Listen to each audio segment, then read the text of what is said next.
예, 오늘 9계명입니다.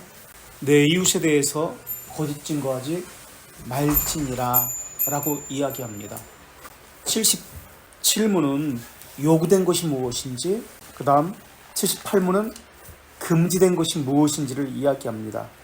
그래서 77문 소개리문답 77문은 9계명에 요구된 것이 무엇입니까? 9계명은 사람과 사람 간의 진실, 특별히 증언할 때 우리 자신과 우리 이웃의 명성을 유지하고 증진시키는 것을 요구합니다 라고 나옵니다. 그러니까 9계명은 사람의 평판에 관한 계명입니다. 그래서 그 사람의 이름을 공격하는 것, 이것은 평판을 공격하는 것입니다. 77문은 긍정명령으로서 요구하는 것을 이야기하고 있고요.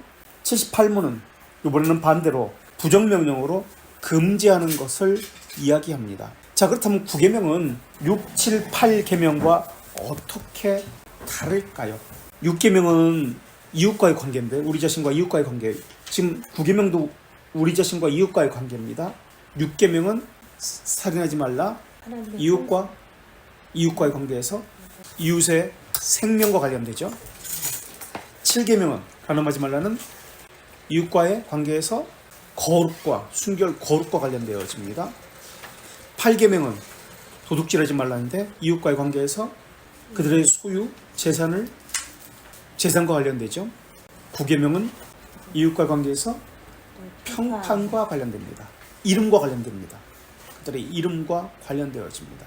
그렇다면 9계명에서 요구되는 것은 사람과 사람 사이에 무엇을 유지하는 것을 이야기하죠? 9계명 77문에서 지금 77문에서 진실함을 이야기합니다. 진실함을 유지하는 것을 이야기합니다. 변하지 않는 것, 신실함, 한결같은 영원함. 그렇다면 어떻게 우리는 사람과의 사이에서 진실함을 유지시킬 수 있습니까? 스가랴 8장 16절 본문의 성경에 그렇게 나오죠. 8장 16절 어떻게 진실을 유지할 수 있습니까? 어떻게 이웃의 이름을, 평판을, 명성을 유지하고 보존하고 징절시킬 수 있습니까? 너희가 행할 일은 이러하니라. 너희는 이웃과 더불어 진리를 말하며 너희 성문에서 진실하고 화평한 재판을 베풀고. 예, 이웃과 더불어 진실을 말해야 한다는 거예요. 성문에서 진실을 말하라. 진리를 말하고 진실을 말하라. 에베소 4장 25절도 마찬가지입니다. 에베소서 4장 25절도 그런즉 거짓을 버리고 각각 그 이웃과 더불어 참된 것을 말하라. 이는 우리가 서로 지체가 됩니다. 참된 것을 말하라고 이야기합니다. 참된 것. 아까 스가랴 8장 16절에서도 진리를 말하라는 것. 같은 말이죠. 참된 것을 말하라. 왜?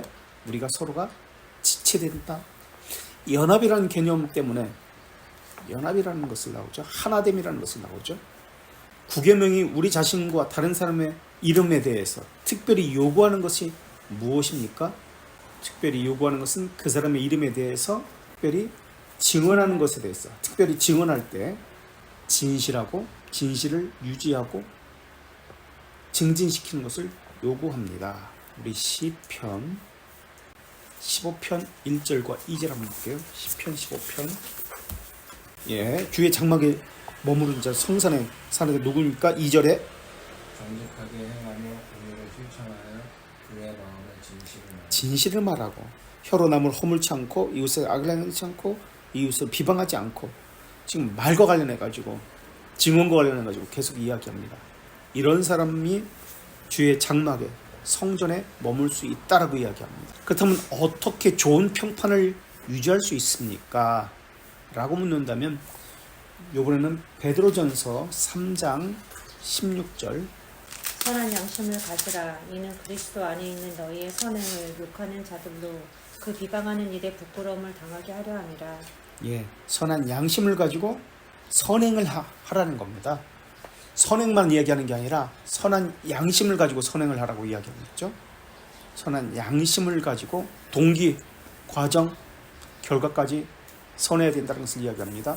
선한 양심을 가지고 선행하라. 어떻게 좋은 평판을 유지합니까? 선한 양심을 가지고 선행을 함으로 좋은 평판을 유지할 수 있습니다. 동기에 과정이 있어 결과까지 선해야 합니다. 양심이라는 것은 콘사이엔티아, 무엇과 더불어 아는 지식이라는 단어를 가졌습니다. 자, 이번에는 요한 3서 1장 12절.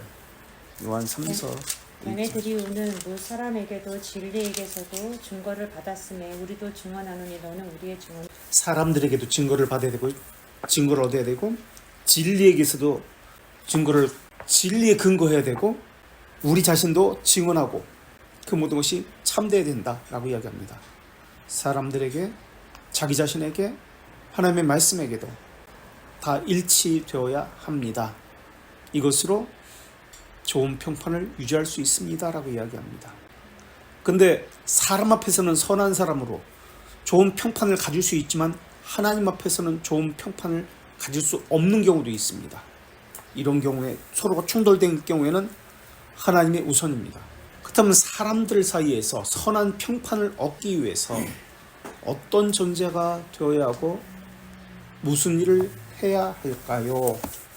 내적인 성품이 거룩하고 겸손하고 악의가 없으며 현명하고 사랑스럽고 인내하고 온유하고 의롭고 참된 것을 이야기하고 정직하고 독스러워야 합니다. 성경을 아까 베드로전서 3장 15절 16절은 찾아봤으니까 빌립보서 2장 15절 네, 그 다음에 빌립보서 4장 8절과 9절 끝으로 형제들아 무엇에든지 참되며 무엇에든지 경건하며 무엇에든지 옳으며 무엇에든지 정결하며 무엇에든지 사랑받을 만하며 무엇에든지 칭찬받을 만하며 무슨 덕이 있든지 무슨 기름이 있든지 너희 이것들을 생각하라. 네. 너희는 내게 배우고 받고 듣고 본바를 행하라. 그리하면 네. 평강하느니라. 함께 계시리라. 네. 이러한 것들로 행하라 라고 이야기합니다. 그 다음에 골로새서 3장 12절 3장 12절 다음 장 있죠. 그러므로 너희는 하나님이 택하사 거룩하고 사랑받는 자처럼 긍휼과 자비와 겸손과 온유와 오래 참음을 옷 입고 네. 이러한 것을 통해서 선한 이름의 증거를 얻어야 된다라고 이야기합니다. 전도서 8장 11절도 나옵니다. 전도서 8장 11절. 지금은 이제 사람들에게 어떻게 선한 이름을 유지하는가, 평판을 얻는가라는 이야기 때문에 이번에는 어떻게 우리 평판을 보호할 수 있는가, 얻는가 했다면 이번엔 보호하는가. 우리 사도행전 24장 10절부터 13절 사도행전 24장 10절부터 13절 총독이 바울에게 머리를 표시하여 말하라 하니 그가 대답하되 당신이 여러 해 전부터 이 민족의 재판장 된 것을 내가 알고 내 사건에 대하여 기꺼이 변명하나이다. 당신이 아실 수 있는 바와 같이 내가 예루살렘에 예배하러 올라간 지 열 이틀밖에 안 되었고 그들은 내가 성전에서 누구와 변론하는 것이나 해당 또는 시중에서 무리를 소동하게 하는 것을 보지 못하였으니 이제 나를 고발하는 모든 일에 대하여 그들이 능히 당신 앞에 내세울 것이 없나이다. 예, 원수의 중상모략부터 자신을 깨끗한 자라고 밝히고 자신의 무죄함을 변호합니다. 이번에는 고린도전서 15장 10절 고린도전서 15장 10절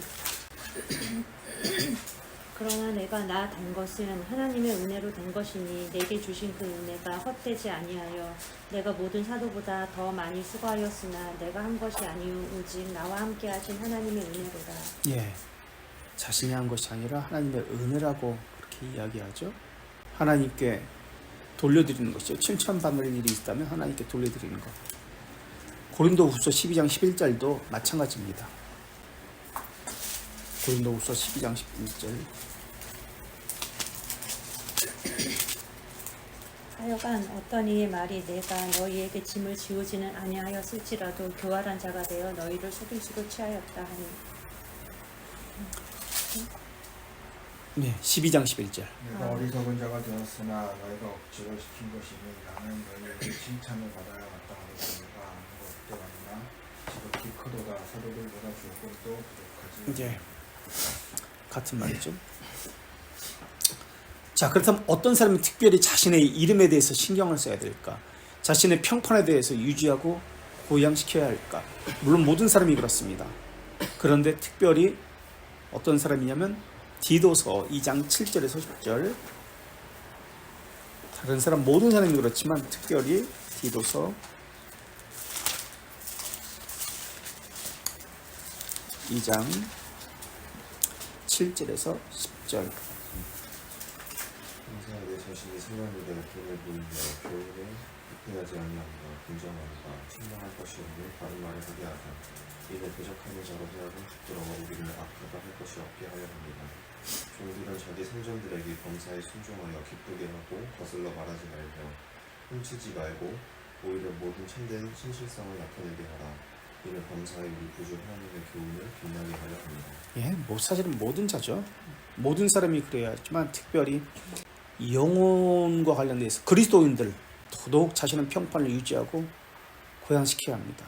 왜 모든 사람이 특별히 그리스도인들이 자신의 이름의 평판을 유지하고 고양시켜야 합니까? 증진시켜야 합니까? 우리 구주 하나님의 교훈을 빛나게 예, 해야 하나님의 교훈을 빛나게 하기 위해서 베드로전서 2장 12절에서는 하나님의 영광을 위해서, 전도서 7장 11절에서는 서로 간의 관심과 이익을 증진시키기 위해서라고 이야기합니다. 다시 315페이지 소기류 문답 77문으로 와서 구계명에 요구된 것은 무엇입니까? 이웃의 평판에 대해서 우리에게 요구하는 것이 무엇입니까? 예, 다른 사람의 이름을 유지하고 증진시키고 보존하는 것을 요구합니다. 그러니까 다른 사람에 있는 가치, 좋은 점을 보고 합당하게 인정하라고 이야기했죠. 다른 사람 안에 있는 가치를 보고 그것을 인정하라. 빌립보서 2장 4절의 말씀이 그러합니다. 네, 우린 자기 일만 돌보면 안 되죠. 다른 사람의 일도 함께 살펴야 되죠. 다른 사람의 훌륭한 평판과 명망을 위해서 하나님께 감사하고 이것을 기뻐하고 사랑해야 한다고 이야기합니다. 로마서 1장 8절. 먼저 내가 예수 그리스도를 말미암아 너희 모든 사람에 관하여 내 하나님께 감사함을 너희 믿음이 온 세상에 전파됨이로라. 네, 감사하고 있습니다. 그 사람 때문에. 그리고 다른 사람의 선한 보고를 기꺼이 받아들이고 기뻐해야 합니다. 고린도전서 13장 6절. 우리를 기뻐하지 아니하며 진리와 함께 기뻐하고. 요삼 3절, 요삼 1장 3절, 요한 3서 1장. 형제들아 와서 내게 있는 진리를 증언하되 내가 진리 안에서 행한다 하니 내가 심히 기뻐하노라. 진리 안에서 행하는 것을 보고 기뻐하고, 이번에는 반대로 진리 안에서 행하지 않는 자와 거슬려 말하는 자, 중상모략하는 자들을 멀리 하는 것입니다. 시편 15편 3절에 그의 눈은 그의 혀로 남을 허물하지 아니하고 그의 이웃에게 악을 행하지 아니하며 그의 이웃을 비방하지 아니하며 그의 눈은 망명대를 멸시하고 여호와를 두려워하는 자를 존대하며 그의 마음에 서운한 것 새로울지라도 변하지 아니하며 라고 나옵니다. 이러한 것들이 자신의 평판을 유지하고 고양시키는 것입니다.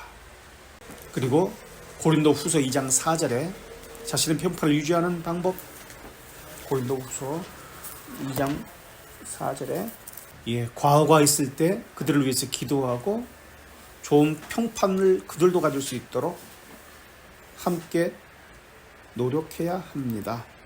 그렇다면 이것을 우리에게 적용해 볼까요? 사실 우리는 알고 있는 사람이나 알지 못하는 사람의 평판에 대해서 어떻게 해야 하고 있습니까? 또한 어떻게 해야 할까요?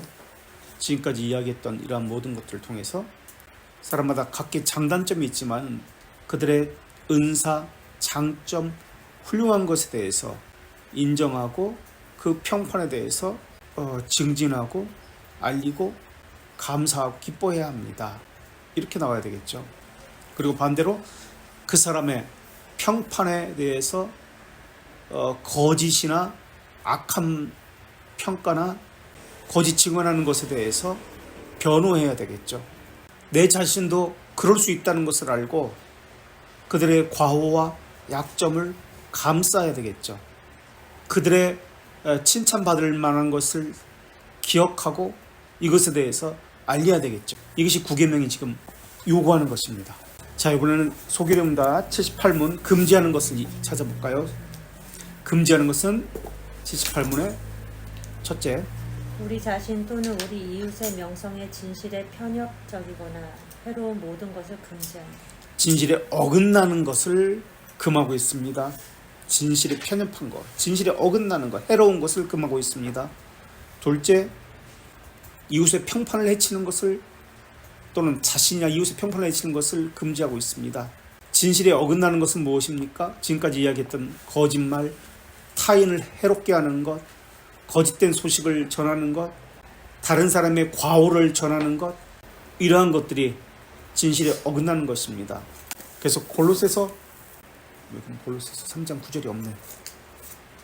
골로새서 3장 9절, 예, 새 사람을 입었다라고 이야기합니다. 그래서 창조하신 자의 형상을 따라 지식에까지 새롭게 함을 얻으라라고 이야기합니다. 자신의 평판을 해치는 일이란 나쁜 소문을 불러일으키는 어떤 일을 저지르는 경우, 헛된 영광을 구하는 경우, 자기 자랑을 하는 경우, 하나님이 주신 은사와 은혜를 거부하는 경우, 악인의 불경건에 대해서 칭찬하는 경우, 또 이웃의 불경건에 대해서 비판하는 경우, 이러한 것은 자신의 평판을 해치는 일이겠죠.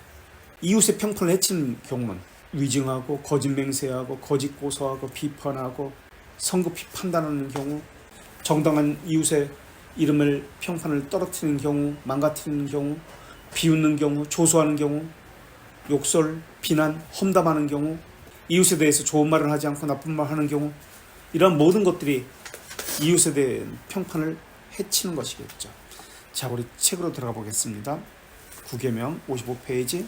구계명은 사람의 평판에 대해서 이름과 관련되어진다라고 말씀드렸습니다. 이름을 공격하는 것, 성경의 거짓 증언과 관련돼 가지고 혹시 어떤 사람들이 나오나요? 어떤 인물 예가 나올까요? 예수님에 대해서 거짓증 대제사장들, 대제사장들이 나오고 또요. 바리새인들, 네. 우리 열왕기상 21장 13절 한번 보세요. 나봇에 관련된 이야기인데요. 열왕기상 21장 15절. 이제 이거 나봇의 그 포도원을 뺏으려고 왕상 21장 13절. 네. 그리고 이제 뺏는 거죠. 전도서 7장 1절도 한번 보실래요? 좋은 이름이 좋은 기름보다 낫다. 이름과 관련해서 이야기합니다. 평판과 관련해서 이름의 중요성에 대해서 이야기하고 있죠. 구계명에서 내 이웃에 대해서 거짓 증거하지 말라고 명하고 있습니다. 거짓말하지 말라는 말씀으로 이해할 수 있습니다. 참된 것을 말하라. 억울한 일 없게 하라. 사탄은 거짓의 아비입니다. 거짓말이나 거짓 증거는 또 다른 범죄를 양산합니다. 사랑의 동기가 기초가 되어야 한다는 것을 이야기하고 있습니다. 심정에 탐심이 있으면 사랑이 결여되었다는 말이고요. 다른 사람의 말에서 무엇을 더하거나 빼는 것으로 왜곡합니다. 다른 사람의 말을 왜곡하는 것은 성급히 판단하는 것, 성급히 정죄하는 것, 중생하는 것, 헛소문을 내는 것, 이런 것들을 통해서 다른 사람의 이름에 평판을 부정하고 그 이름을 훼손시킵니다. 어떤 상황에서도 사실 그대로 말해야 합니다. 자기 판단을 덧붙이면 안 됩니다. 이 말의 의미는 율법을 따라 얘는 얘요? 아니요. 율법을 따라 살라는 말입니다. 진실한 말을 하라는 뜻으로 이해해야 합니다. 자신의 감정에 솔직한 것은 정직한 것이 아닙니다. 정직하다고 평가해서는 안 됩니다. 진실한 판단을 내렸는지 이웃에게 해가 되지 않는지 고려해야 합니다. 그러니까 계명과 관련해서 하나님 사랑, 이웃 사랑에 초점을 맞춰야 된다는 것을 여기서도 이야기하고 있습니다. 이기적 이익을 위해서, 이기심을 위해서 거짓말을 하면 안 됩니다. 농담 섞인 말을 건네면서 넌지시 비난해도 안 됩니다. 우스갯소리를 하면서 다른 사람 명예를 손상시킨 것은 구계명을 어기는 것입니다. 그래서 대규응답 143문 구계명이고요. 우리 안 찾아볼게요. 143문이 구계명이고요. 143문은 뭘까요? 요구. 145문은 금지. 이렇게 순서가 소기름답처럼 되어 있습니다. 요구, 금지. 자, 이번엔 하이델베르크로 가볼게요. 140페이지 112문 소기름도 찢었고요. 하이델베르크 구계명에서 요구하는 것이 무엇입니까? 첫째, 누구에게도 거짓 증거하지 말고 누구의 말을 왜곡하지도 말라라고 나옵니다.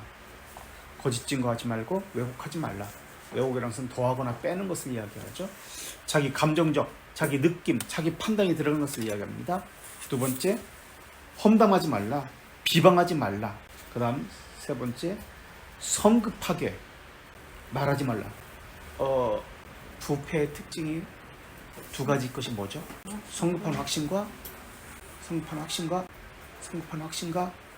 게으름 또는 태만. 게으름, 예, 성급한 확신과 성급하게 듣지도 말고 성급하게 말하지도 말고 포함하고 있죠. 또는 듣지도 않은 누군가를 정죄하지도 말라. 듣지도 않고 정죄하지도 말라. 네 번째, 하나님의 무거운 진노가 나에게 내려지지 않으면 마귀의 고유한 일처럼 거짓말과 기만의 모든 정의를 피하라. 마귀는 거짓의 압이죠. 다섯 번째, 이처럼 판단하고 대하는 모든 것에서 진리를 사랑하고, 진리를 사랑하게 되면 정직하게 말하고 바르게 진술하게 되죠. 여섯 번째, 내 이웃의 명예와 선한 성품을 가능한 한 변호하고 증징시키는 것 등입니다. 이것이 요구하는 것입니다. 그래서 구계명의 목적은 하나님의 성품과 관련해서, 속성과 관련해서 뭐를 실천하는 것이죠? 하나님의 성품, 속성. 구계명의 목적은 하나님의 속성과 관련해서 이웃사랑 물론 있지만 속성, 하나님은 진실하시죠? 진실하게 행하라는 것입니다. 그 본질을 해하지 말라는 거예요. 상대방의 이름과 성품을 보존하라. 그래서 구계명은 부패성을 지닌 인간이 평생에 자신을 제어해야 한다는 것을 이야기하고 있습니다. 자기 부인의 삶이 여기에 적용되어져야 합니다. 그래서 첫 번째, 누구에 대해든지 거짓 증거하지 말라, 왜곡하지 말라. 성경은 거짓에 대해서 정죄한다고 이야기합니다. 출애굽기 23장 1절 한번 찾아볼게요. 23장 1절. 그 다음에 다수를 따라 악을 행하지 말며 송사의 다수를 따라 부당한 증언을 하지 말며 가난한 자의 송사라고 편복되게 도전하지 말라. 자기 생각, 자기 판단대로 하지 말라는 거예요. 가난한 자가 더 불쌍하다고 그들의 편을 들지도 말고, 다수가 행한다고 자기에게 불이익이 있다고 다수의 편을 들어서 행하지 말라라고 이야기합니다. 진실, 진리를 따라 행하라고 이야기합니다. 이러한 것은 다 위증이고 거짓이다 라고 이야기합니다. 이번에는 잠언 14장 25절, 잠언 14장 25절. 진실에 대해서 이야기합니다. 사람의 생명을 구원합니다. 진실은 거짓말을 하는 사람은, 거짓말을 뱉는 사람은 속이는 자다. 잠언 19장 19절도 똑같은 말이에요. 거짓 증언은 벌을 면하지 못할 것이요 거짓말을 뱉는 자는 망할 것이다 라고 이야기합니다. 그래서 거짓 증언을 금지시킵니다. 거짓 맹세, 거짓 증언, 이것은 지금 9계명을 하고 있습니다는 어떤 계명과도 연관되어 있을까요? 예, 3계명과도 연결되어 있죠. 3계명 하나님과의 관계에서, 9계명은 이웃과의 관계에서. 요즘 댓글을 다는 거 없어졌긴 했지만은 아직도 여전히 있죠. 댓글 다는 거, 자신의 생각을, 자신의 느낌, 감정을 다른 사람을 무시하고 다른 사람을 비난하고 속이려는 목적, 빼고 더하고 사업을 위해서, 광고를 위해서 거래해서 크고 작든 거짓말을 하고 과대, 확대 해석을 하고 다른 부분은 숨기고 축소시키고 알려주지 않고, 그리고 사소한 것은 부풀려서 이야기합니다. 이러한 것은 다 거짓 증거를 하는 것입니다. 다른 사람의 말을 함부로 전달하거나 거짓으로 덧붙여서 전하는 경우도 있습니다. 이러한 것도 다 9계명을 어기는 겁니다. 또 내가 거짓말을 하지 않더라도 다른 사람을 부추겨서 거짓말을 하게 한다든지 왜곡하게 한다든지 하는 것도 마찬가지입니다. 또 정치적으로 헛된 공약을 남발한다든지 상대방을 비방한다든지 하는 것도 다 거짓 증언과 관련됩니다. 자랑은 자기를 확대하고 자화자찬합니다. 아첨은 다른 사람을 확대하고 자랑합니다. 비방은 다른 사람을 축소하고 훼손하는 겁니다. 이러한 것들이 구계명을 어기는 겁니다. 이러한 것들은 사회에서 통용됩니다. 그렇기 때문에 우리는 더더욱 조심해야 합니다. 누구의 말도 왜곡해서 자기 감정, 자기 느낌, 자기 판단 제하거나 더하거나 해서는 안 됩니다. 우리 그럼 설교를 듣는 걸 이야기해 볼까요? 여기서 어떻습니까? 자기 느낌, 자기 감정 제하고 더하고 자기 판단 더하고 부분은 확대하고 어떤 부분은 축소하고 이웃과의 관계에서도 이러한 것들이 자연스럽게 자기도 모르게 나타난다는 거예요. 편협되어졌습니다. 전체 문맥을 고려하지도 않습니다. 제멋대로 해석해서 받아들이고 전달합니다. 이러한 것은 논쟁할 때 더더욱 발생합니다. 전체를 보지 않고 한 부분만 빼가지고 비난합니다. 이것이 우리의 모습입니다. 하나님 앞에서도 그렇고 이웃과의 관계도 그렇습니다. 이러한 것을 지금 1항에서 누구든지 거짓 증언하지 말고 누구의 말도 왜곡하지 말라라는 것을 표현하고 있습니다. 자, 2항 험담하지 말라, 비방하지 말라라고 이야기합니다. 험담은 비방의 종류인데 그 자리에 없는 그 사람의 이름을 훼손시키는 겁니다. 상처를 주는 목적이 아닙니다. 거짓말을 하는 목적은 가지고 있지 않습니다. 그러나 그 이름의 평판을 떨어뜨리는 겁니다. 한편으로는 다른 사람의 약점을 들춰냄으로써 달콤함을 즐기는 것입니다. 내 이름이 높아지도록 하는 것입니다. 이것은 반대로 적용하면 내 이름이 다른 사람의 입에 험담으로 올려지는 것은 극도로 싫어한다는 의미이기도 합니다. 험담, 비방 이것은 거짓의 무기입니다. 그러니까 마귀의 거짓의 합인 마귀의 특징입니다. 거짓으로 증언합니다. 마귀는 거짓의 압이라고 불립니다. 그래서 요한복음 8장 44절에 거짓의 압이라고 너희는 너희 압이 마귀에서 났으니 너희 압의 욕심대로 너희도 행하고자 하느니라. 그는 처음부터 살인하는 자요 진리가 그 속에 없으므로 진리에 서지 못하고 거짓말을 말할 때마다 제 것으로 말하나니 이는 그가 거짓말쟁이요 거짓의 아비가 되었음이라. 그러나 내가 진리를 말함으로 거짓 소문을 퍼뜨려 앙심을 품고 악의로 진리를 덮어버리고 해를 끼치고자 합니다. 이런 사람에 대해서 하나님은 경고를 하는데 잠언 16장 27절과 28절 잠언 16장 불량한 자는 악을 꾀하나니 그 입술에는 맹렬한 불 같은 것이 있느니라. 패역한 자는 다툼을 일으키고 말쟁이는 친한 벗을 이간하느니라. 그래서 이런 거짓에게서 이런 다툼과 이간질과 바르지 않은 길로 인도하는 것들이 나타납니다. 그 다음 사망, 성급하게 듣는 것. 사망, 성급하게 누구든지 성급하게 또는 듣지도 않은 누군가를 정죄하는 것을 이야기합니다. 속이지 말라는 거예요. 성급하다는 것은 조급하다, 경솔하다라는 뜻을 가지고 있습니다. 이것은 사랑의 율법을 어기는 것이죠. 속거나 속이는 경우, 비난하거나 비난받는 경우, 악담하거나 또한 이 들은 것을 판단하는 경우, 비난, 비방은 편견, 질투, 증오, 복수심을 가진 것을 이야기합니다. 비난, 비방은 편견, 질투, 증오, 복수심을 가진 것 또는 가지게 되는 것을 이야기합니다. 그 다음 사항, 모든 종류의 거짓말을 기만을 하나님의 진노를 받는다는 고백을 하고 있습니다. 사항에서 하나님의 무거운 진노를 나에게 내려지지 않으면 마귀의 고유한 일처럼 거짓말과 기만의 모든 종류를 피하는 것이라고 이야기합니다. 거짓말과 기만에 대한 엄중한 경고를 하는데요. 우리는 마음에 늘 이런 것들을 할 수 있는 그런 경향성을 가지고 있습니다.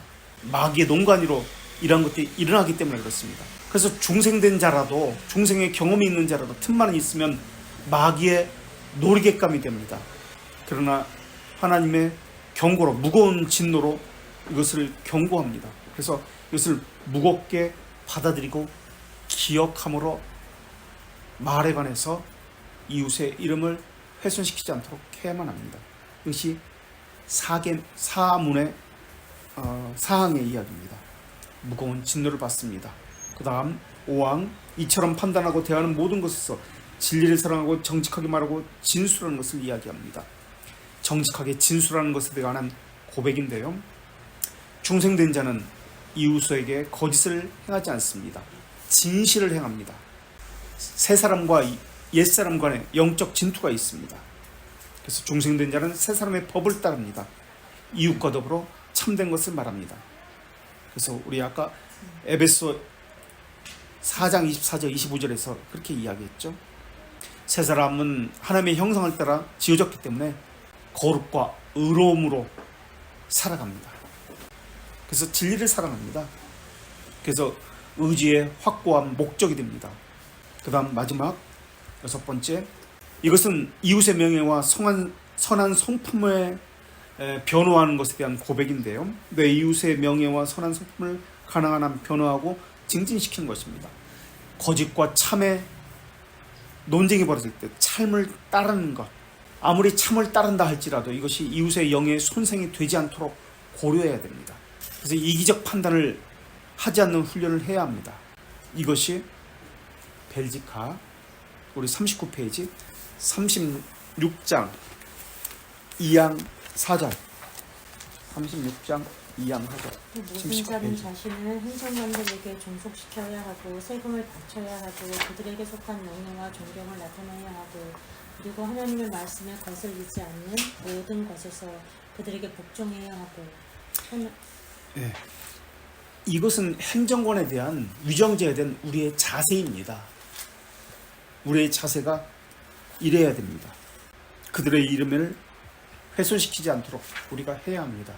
그런데 우리는 기독교인이라는 이름으로 정치가들 말고 위정자들, 권세를 가진 하나님의 권세 받은 자들에 대해서 그들의 이름을 훼손시킵니다. 그것은 하나님의 뜻이 아닙니다. 그들에게도 물론 인간이기 때문에 약점이 있고 잘못된 점이 있습니다. 그러나 지금까지 살펴보았듯이 그들의 장점과 잘하는 점을 알려야 합니다. 5계명의 우리 소결이 65문 한번 볼까요? 이것이 또 관계되는 것이 313페이지 5계명과 또한 관련되어 있습니다. 부모 공경과 같은 65문에 여러 지위와 관계 있는 모든 자에게 속한 영예와 의무를 무시하는 것이라고 합니다. 그들의 영예를 무시하는 것은, 그들의 이름의 평판을 무시하는 것은 하나님을 무시하는 것입니다. 그렇기 때문에 그리스도인들은 그렇게 하면 안 됩니다. 그것은 하나님을 무시하고 멸시하고 하나님의 섭리를 위반하는 것이기 때문에 그렇습니다. 그래서 위정자들에 대해서 그런 자세를 취하면 안 됩니다. 부모 공경과 연결되어 있습니다. 이번엔 벨지카 25페이지로 갈까요? 26문 사항 1절 사항 1절 그런데 성도에게 영예를 돌리는 대신 불명예를 돌리는 관행을 행한 적도 없고 요구하지도 않았지만 정반대로 그들이 쓴 문서에서 뚜렷하듯이 그들이 짊어진 의무에 따라 꾸준하게 거부한 것을 불신으로만 말미암기 때문이다. 성도의 관계에서도 그들의 이름을 훼손시켜서는 안 됩니다. 오히려 변호해 줘야 됩니다. 위정제에 대해서도 성도들과의 관계에서도 우리는 이것이 9계명이 적용되어야 합니다.